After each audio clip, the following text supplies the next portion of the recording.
Hey guys, so I don't make videos very often, but I thought I'd make one because I watched this video by a guy called Zarathustra's Serpent, who's a philosopher on YouTube, who I find relatively entertaining. And he was doing a video about free will, where he was looking at Sam Harris's point of view and trying to analyze it and show his takes on the matter. And I have my own takes on the matter that I've never seen anyone articulate in the same manner. So I was hoping people could take a look and see what they think. Any feedback is welcome. I want to make videos more often, but honestly, I'm not the best public speaker at the best of times. So we'll see how this goes. We can call this an experiment. And yeah, time will tell. So yeah, enjoy. I was thinking the other day about, your body and everything, because it is amazing, isn't it? How it works. Oh, yeah. Does the brain control you, or are you controlling the brain? I don't know if I'm in charge of mine. Nor do I. There's a surprise. People who go to study philosophy usually do so because they want to get the answer to the big questions, the existential questions, the questions whose answers will tell you how you should live your life. After you study philosophy for a while, you realize that there is no such thing as the answers. But there are answers. Every philosophical question has several answers, and some of them are good answers. You can then pick up the answers that seem most right to you, and they can help you manage your life and have a satisfying and happy existence. There are, however, some philosophical questions that defy good answers, and one of them is the question of the freedom of will. Practically every philosopher tries to answer this question, and substantiate their answer by relying on the philosophical worldview. In other words, show how it fits with the solution to the other philosophical questions. But when you go through with the answer to its logical conclusion, at least for me it always ends up being unsatisfying. It either doesn't fit my lived experience, or doesn't integrate with the explanation of how other things in the universe work, or doesn't feel like what you think freedom of will should be like, or simply tells you that you have no free will. Eventually, you end up asking yourself what is freedom and what is will, and what kind of answer would actually satisfy you, and you realize that even those questions are frustrating. So this is a subject I don't like to think about. I like to think about this question a lot. I'm a software engineer, and in my spare time I decided to write an AI to kind of push the boundaries of what I knew. And I kept running into these problems regarding its decision making, like how it would choose one thing over the other and what kind of inputs it had in order to make those decisions. And so I started looking into philosophy because I thought, you know what? These are all problems with thought, not problems with an AI. So how does the human deal with it? If I can figure that out, maybe I can figure out how my AI can deal with it. And I think I reached some pretty good conclusions. I'm not sure that they're covered by anyone else. They probably are. When I say I was looking into philosophy, I haven't actually read that much philosophy. I've just kind of read the summaries, I guess. I've read a lot of stuff on the brain, more than anything, but that was more around memory. But hopefully I'll be able to provide some of my own kind of viewpoints on this, and you can see if they make sense. Last year, I watched Sam Harris talking to Dave Rubin on the Rubin Report, and part of the discussion was about Sam's view on free will, or lack thereof. I watched with interest because Harris is a neuroscientist, so I thought that maybe he'll have some original insights into the matter. But I quickly realized that the talk was going over the same points that philosophers have been discussing for millennia, and there was nothing new there for me. So I zoned out, but I noted to myself that maybe I should pick it up later. Because there is a question that I have for the philosophers who hold Sam's position, and maybe as a neuroscientist he can give me another perspective on it. So now I'm returning to it, and I want to present Sam Harris with my question. Now, Harris wrote a book about this issue, a book which I did not read. But I did watch these 6 videos on YouTube, in which he discusses the matter. That may not sound like a lot, but together these 6 videos amount to 6.5 hours. 6.5 hours of listening to Sam Harris intoning about that subject that I don't like to think about. I didn't get an answer to the question I want to ask, and I assume that this means that the book will not provide an answer either. So I'll just go ahead and ask directly. As mentioned, Harris does not believe that we have free will. I'll let him present his arguments. Now, the popular conception of free will rests on two assumptions. The first assumption is that each of us was free to behave differently than we did in the past. If you could rewind the movie of your life to some moment 10 minutes ago or 10 hours ago, 10 years ago, you would be able to proceed differently than you did. If you chose A, you could have chosen B. If you became a firefighter, you could have become a policeman. You had chocolate ice cream, you could have chosen vanilla. It certainly seems to most of us, most of the time, that this is the universe we're living in. I agree that this is one assumption that many live their lives according to, and I think it's a large source of regret in some people's lives. I dispute this belief, as I think if we went back in time to a given moment, we would have precisely the same knowledge as we did at that point in time, and so our range of conclusions would be restricted to within a certain amount of decisions. Chocolate or vanilla, as Sam puts it. I think if we weigh up the pros and cons of a given scenario, based on our prior conclusions about similar scenarios, then our decision is the option which, at that moment, comes across as the best option. This could differ from moment to moment due to nuanced changes in our environment or our biology, but I think if we were to go back in time and replay an incident, assuming all things are equal, we would make the same choice again. We would have no reason to choose anything else. I suspect that when people imagine this scenario, they imagine going back with additional knowledge, and that taints the example in my opinion. The second assumption is that each of us is the conscious author of our thoughts and actions. So that the part of you that thinks and perceives and experiences your life in the present moment is actually the author of your thoughts and choices and subsequent behavior. Personally, I think the second point is irrelevant when it comes to a discussion of free will. Whether your manifest personality is the author of your behavior or not, I don't see how that relates in any manner to whether or not you have the ability to define those choices. I guess ultimately it comes down to what your definition of author is, though. I'll cover this later in the video. Now, the problem, unfortunately, is that we know that both of these assumptions are false.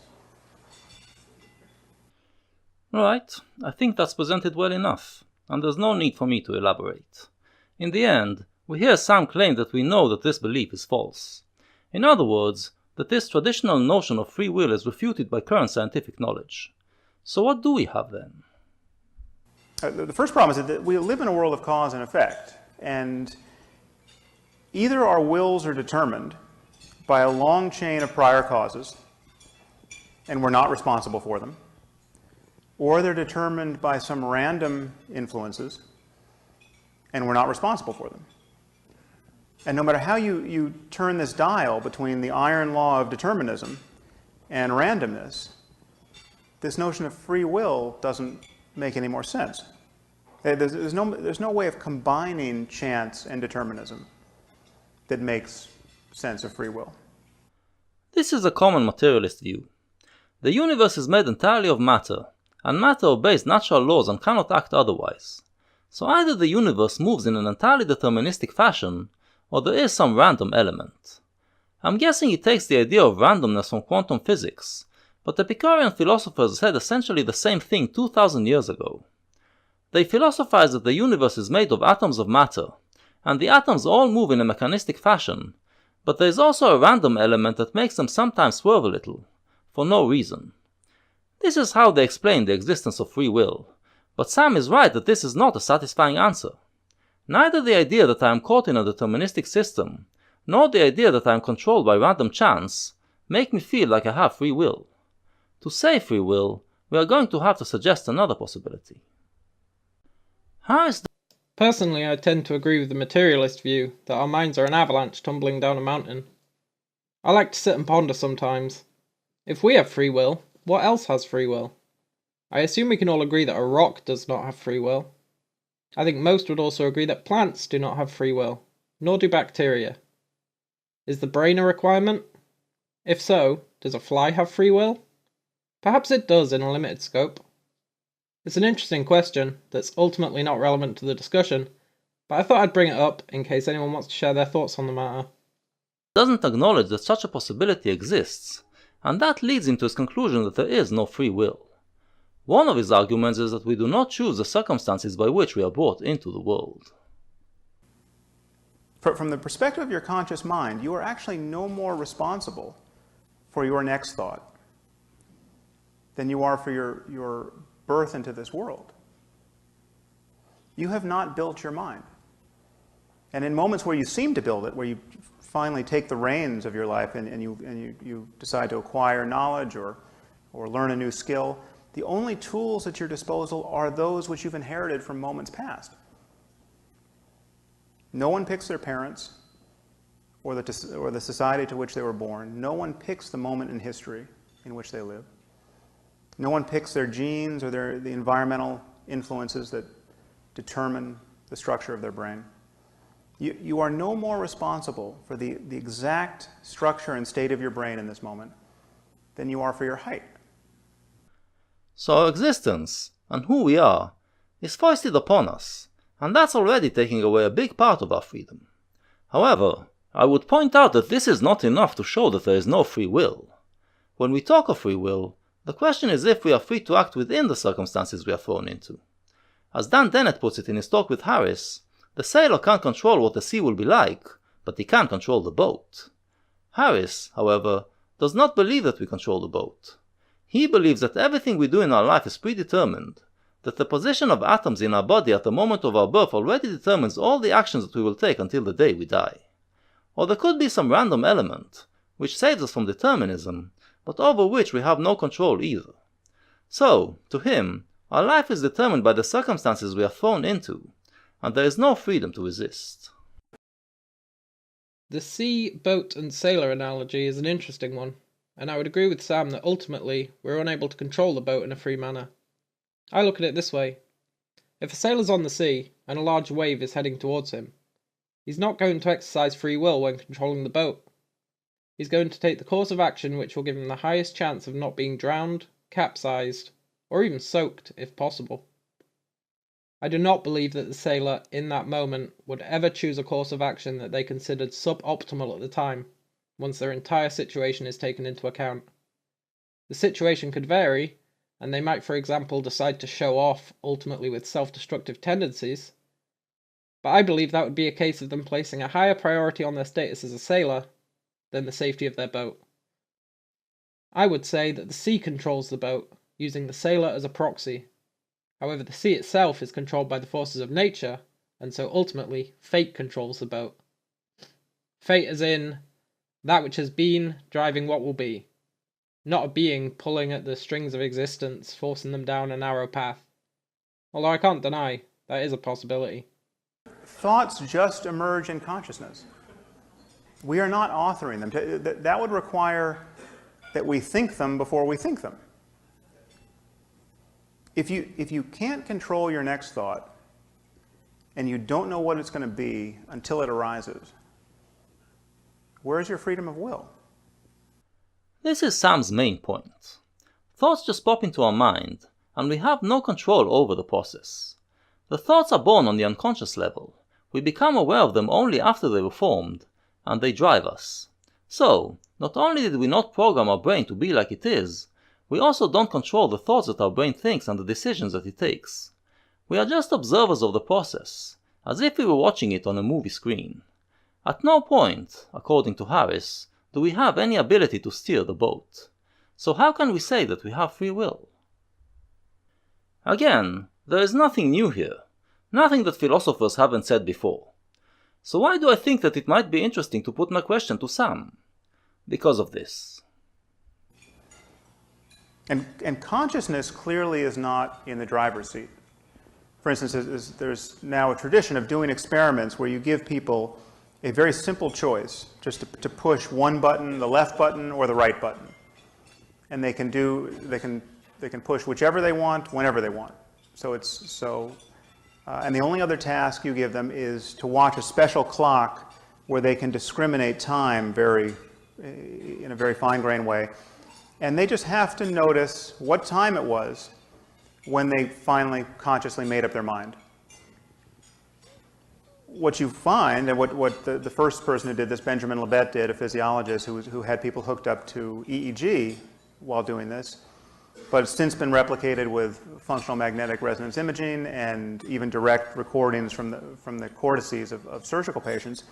You find that the time at which a person consciously thinks they have consciously decided to push the left button versus the right, comes some seconds often, at minimum half a second, sometimes up to 5 seconds or 7 seconds after the brain has already decided. You can tell what the person is going to do before they know what they're going to do by looking at the brain data. This is knowledge that those past philosophers didn't have, and it gives Sam a different perspective on the matter, which I would like to challenge. So, finally, I'm now going to go ahead and ask my question. My question is this: what about what is known as the train of thought? Indeed, Sam, I agree with you that thoughts just pop in the mind, seemingly out of nowhere. But once the thought exists, it can stay for a while, and develop itself. Maybe all decisions are made in the subconscious before I am aware of them, but the decision my subconscious makes is surely determined by where I took the train of thought to. If I had gone in another direction somewhere along the line, the decision could have been different. And so, this is where I feel like I do have control over my thought. Actually, I shouldn't say that I have control over my thought. I am the thought. I am driving myself, going according to my own logic. Of course, there are a lot of distractions, like outside stimuli or random thoughts that can come out of nowhere, but it is still possible for me, the thought, to maintain myself for a certain period of time. And this is where, maybe, free will does reside. I would argue that a train of thought is no different to an individual thought, and that each previous thought is simply another variable to add to the decision-making process. I recently came up with an analogy that I believe fits the scenario, although your mileage may vary. I view a train of thought as being like a bolt of lightning. It starts somewhere, follows many routes, until it finds the one that will lead it to the ground. I would suggest that the mind works in a similar manner, starting with an original thought, and then following many pathways through the brain, finding and linking different concepts together until it finds one that is most applicable to the current situation. A thought may prompt other thoughts, which intertwine with other thoughts, perhaps from days or months ago, until they eventually form a conclusion. I still see this as a mechanical process, however, as our natural biases towards some thoughts over others will still drive the process. Just like the sailor in the sea being conditioned by his previous voyages, the sea, and his current mental state, I believe a train of thought is conditioned by our previous experiences, the world around us, and our current mental state. I don't see any mechanism for free will to assert itself, and supposing that it did, I see no reason why if we rewound time, it would assert itself any differently the second time over. So, I think via this process of branching from thought to thought, we may be the author of our thoughts. But I think even if we are the author of our thoughts, we could still be lacking the free will to choose which thoughts or conclusions we author. And so, does that mean we're not authoring them? Maybe. But from a human perspective, it looks like we are. So, we might not ultimately have any choice in what thoughts we think. And acknowledging this, I think, would give us more motivation to dissect the conclusions that we reach and the conclusions that others reach. The problem is, if this is true, we have no choice as to whether we acknowledge this or not. That rests on my persuasive power, which is severely lacking, and the strength of your prior convictions. And most people's are pretty strong.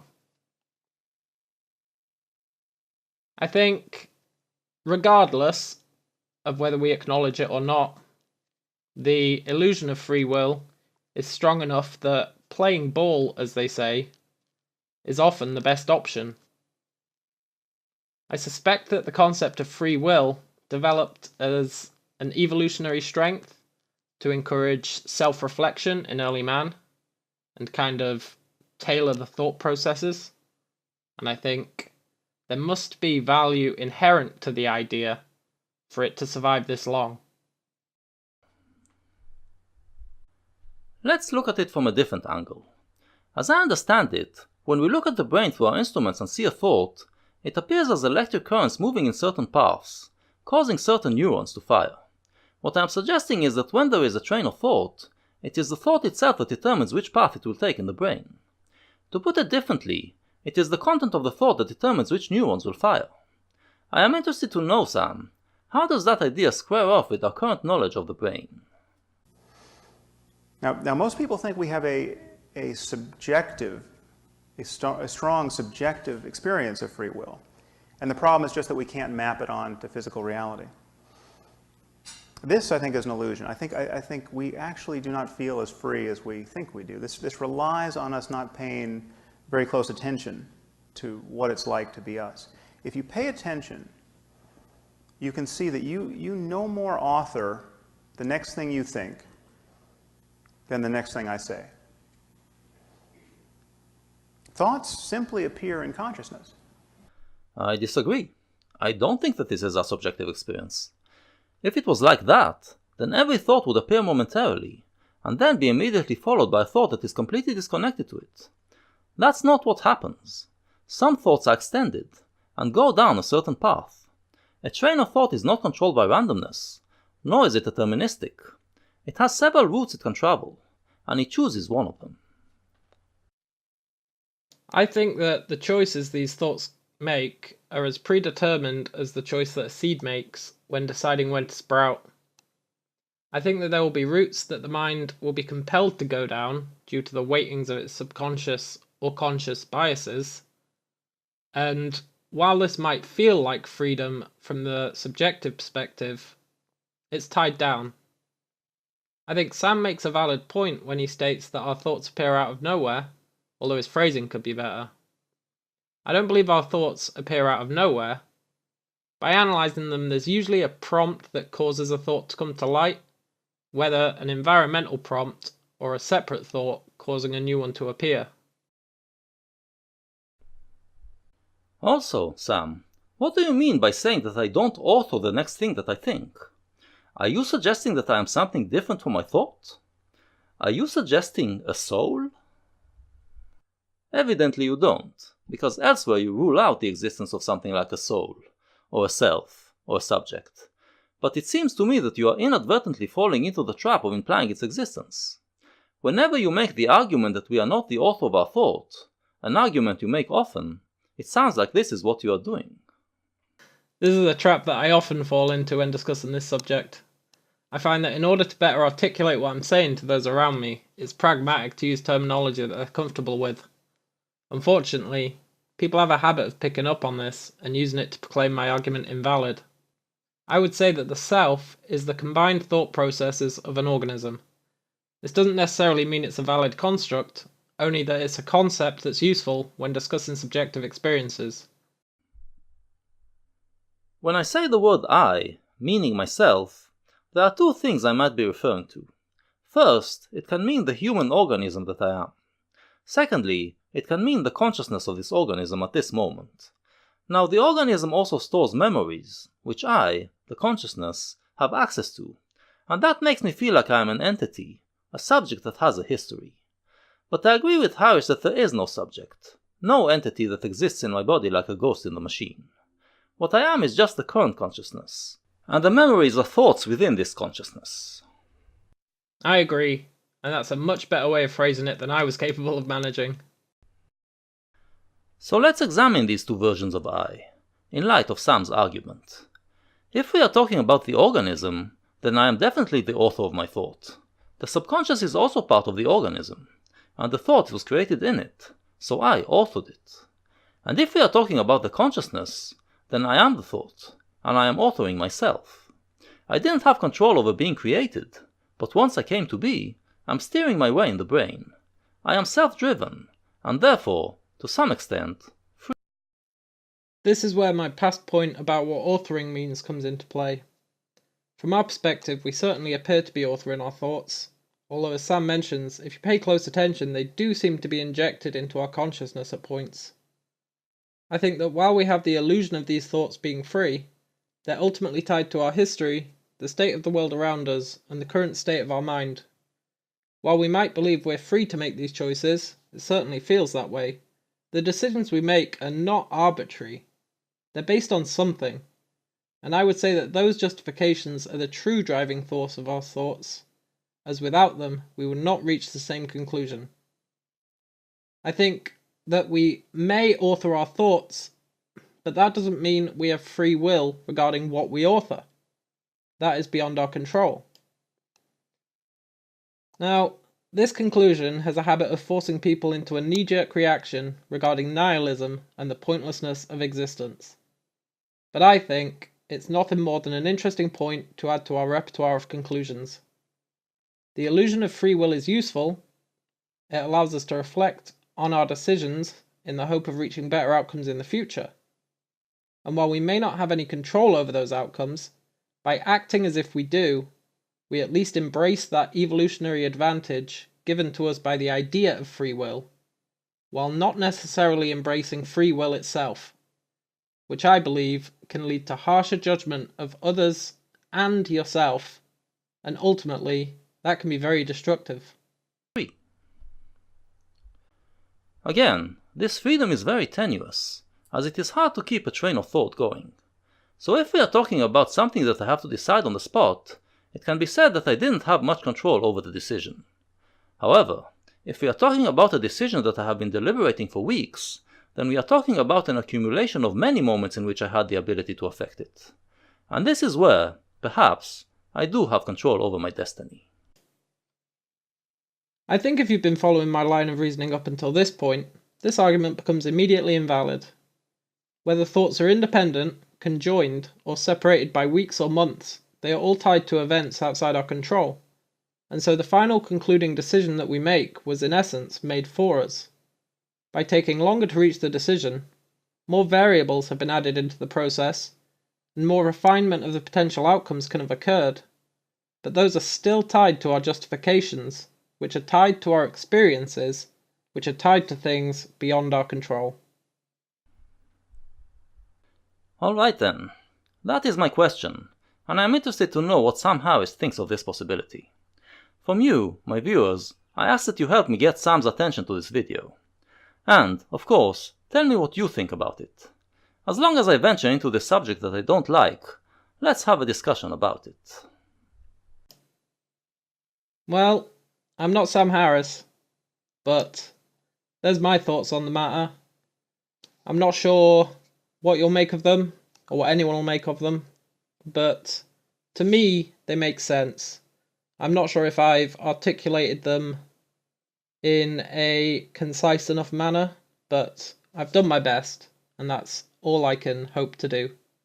So, if anyone's watching this, let me know what you think. Any criticisms? I'm always asking for criticisms, but people tend to back away, which is somewhat disappointing. But I'm hoping that people will take the time to address my points and hopefully find new points that I can incorporate into it to refine my decision. But I can't do that without any outside influence, because I don't have free will. Catch you later.